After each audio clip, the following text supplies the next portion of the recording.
Former world champion Jeff Horn has announced he'll be hanging up his boxing gloves almost 3 years since his last fight. He'll now be dedicating his time and his energy to a new venture close to his heart. And he joins me live now with his wife, Joanna. Appreciate seeing you both on a very busy morning. Jeff, one of the great Queenslanders, you're hanging up the gloves. Surely it's too soon, though. You've got more fights left in you.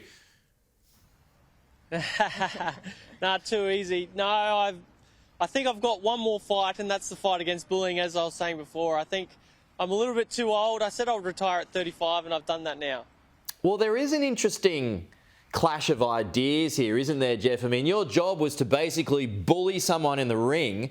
Now you're taking that outside the ring. So how are you going to do it?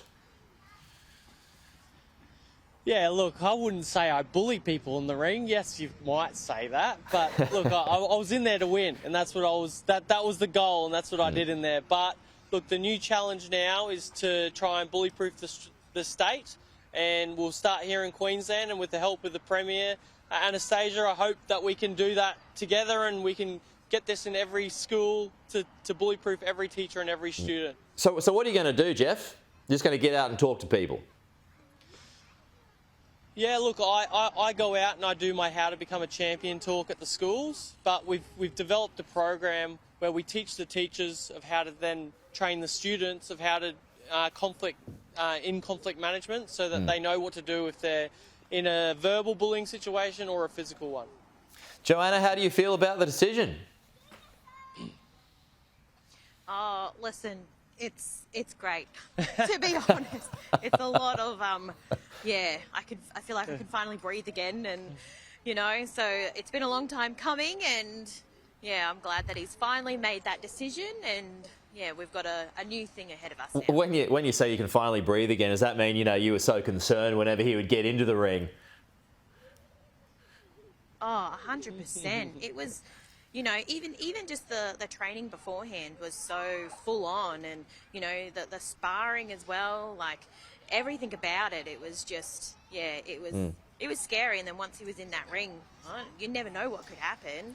They train and train, but still there's always, that one punch that could go wrong. Yeah, well, even in training, in preparation for a fight, that's where I got punched in the throat and fractured it. So that's one of my worst injuries in the sport, and that was in training. Yeah. So why make the call then to go against bullies now, Jeff? I mean, did you have experience of this nature when you were a youngster at all? Yeah, look, I had some bad thoughts when I was early in high school. Grade 8 to grade 10 weren't the best years of my life, that's for sure. And I know a lot of kids are going through it now, and they need help. They need strategies of how and who they can talk to, and yeah, they need to be able to handle that situation better. And the program that we deliver is a program that gives them those skills to manage that conflict. So how do they handle it then? What's some advice that you could give on the air right now? Look, just an agree and disarm technique if you're getting verbally bullied. So just agreeing with that bully, like they might say you're fat, and then you might go, yeah, well, I could lose a little bit of weight. I wish I was as skinny as you. And that just takes all the fuel out of that bully, and they go, oh, well, that wasn't very fun. I'm not going to do that again. How do you teach a youngster to do that, though, to think kind of outside that box when something so personal and offensive is in your face? Look, it's training them. That's why we get in front of the kids, and we need the teachers to train the kids of how to manage the situation, so they can repetitively go over it with role plays, and then when that happens to them in real life, they can definitely use that role playing that they're used to in that situation. Joanna, back to you. I mean, you've got 3 daughters. You must be proud of this decision. Yeah, definitely. I think once you start having kids, well, for us anyway, I think it kind of probably hit home to Jeffrey a bit more when he would go into the ring to fight, and and I think it was just more like, okay, now it's time to be with family and do his next fight with the bullying. So Yeah. And to try and create a better world and a safer world too, Jeff. I feel like it's only fitting that you're standing in front of the great Wally Lewis there, one of the other great Queenslanders. Now that you reflect back on your career, what's the highlight? What was the pinnacle for you?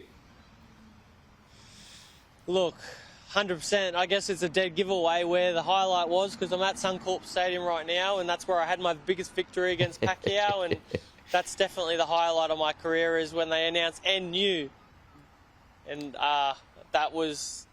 gives me chills even saying it now, and it brings me back to that moment in front of 50,000 plus spectators here and millions watching around the world. Well, congratulations on a really wonderful career, and again, a great Queenslander. Well done, first of all, on the career, but also this next fight that you're taking. A very noble cause, and one definitely worth pursuing. And Joanna, appreciate your time this morning as well.